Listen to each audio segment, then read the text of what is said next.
tuning into the Macedonian program, which is broadcast every Sunday at this time. Today I would like to briefly talk about the ethnic and historical origins of Fyrom.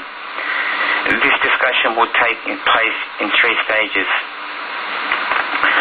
The Slavs had arrived in the region of what we call today Macedonia after crossing the Danube during the 6th and 7th centuries AD.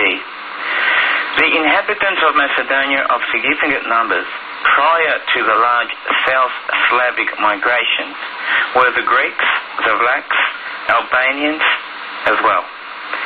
Smaller settlements of Turkish inhabitants came with the advent of Ottoman rule, as well as a small percentage of Gypsy Roma who inhabited the area. Come the Slavic migrations, the bulk of the region's Slavs were recorded as being ethnic Bulgarians, and as well as in the north around Skopje, there was an encroaching Serbian influence. The fact that Slavic migrations occurred over 1,000 years after the time of the ancient kingdom of Macedon in the 6th and 7th centuries is obviously ignored by nationalist, revisionist historians who claim that a Slavonic Macedonian ethnicity has existed for 2,000 years as a continuation of the ancient kingdom of Macedon.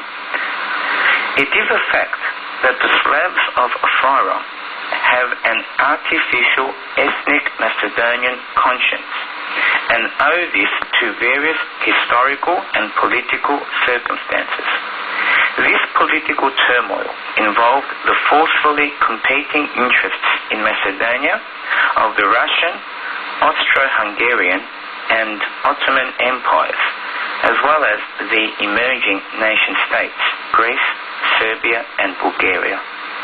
The first origins of this Macedonianism are found in the mid to latter stage of the 19th century as an ideology with little influence on the Slavic population of Macedonia initially.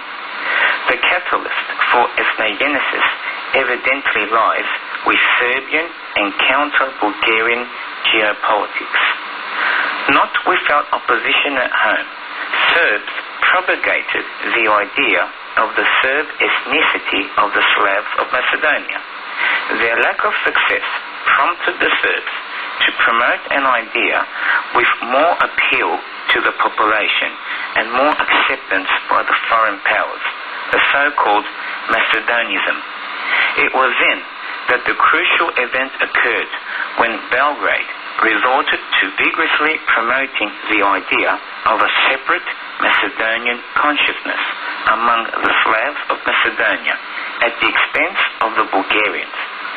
Though with altogether different aims, the Bulgarians promoted autonomy of Macedonia and Thrace as a way of gaining the upper hand by eventually incorporating the regions into Bulgaria, in the same way, dear friends, that Bulgaria had already annexed the autonomous Eastern Rumelia region in 1885. At the same time, the Bulgarians resisted what they saw as Serbian attempts to de-Bulgarize Macedonia.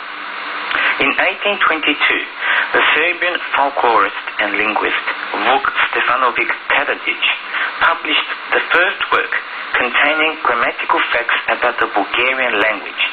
Interestingly, Karadžić's analysis of the Bulgarian language was based on the Macedonian dialects. Prior to formation of the Bulgarian Exarchate in 1870, there was a small but influential group of Serbians, mainly politicians and some academics, who supported the concept of a Greater Serbia. However, this was not the popular view, and most Serbians saw Bulgarians as their Slav brothers and foresaw a close future relationship. In 1860, the Serbian Academic Society published Bosnian Croat Stefan Veljković's first volume of Folk Songs of the Macedonian Bulgarian, awarding him the Serbian Scholars Society. In his preface, Veljković said, and these are his words, I call these songs Bulgarian and not Slavic, because if someone today should ask the Macedonian Slav, "What are you?" he would be immediately told, "I am Bulgarian," and will call his language Bulgarian. We shall continue difference with part 2 of the ethnic and historical origins of Foreign next week, God willing. I hope you all have a truly blessed week.